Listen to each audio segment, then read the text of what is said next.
लोकांना बाहेर पाडणे एक साधी गोष्ट नाही.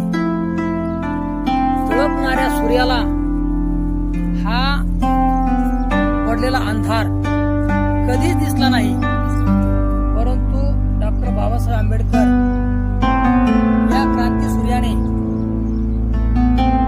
शेकडो वर्ष अंधारात पडलेल्या गोरगरीब दीनगरीब लोकांना प्रकाशात आणून त्यांच्या जीवनामध्ये जो उजेड पाडला.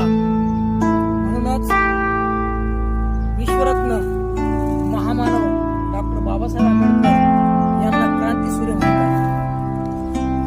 निसर्गाच्या या सूर्याला या शेकडो वर्ष अंधारात असलेल्या लोकांचं दुःख दिसलं नाही, त्यांचं दारिद्र्य दिसलं नाही, परंतु या महामानवाला मात्र या सर्व गोष्टींचं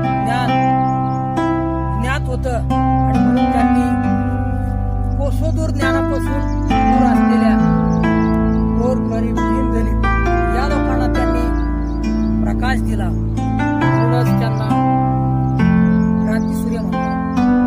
मित्रांनो, क्रांती सूर्य म्हणजे केवळ नाव नव्हे, तर त्यांनी या अंधारासाठी दिवसाची रात्र आणि रात्रीचा दिवस करून अगदी अहोरात्र कष्ट केले.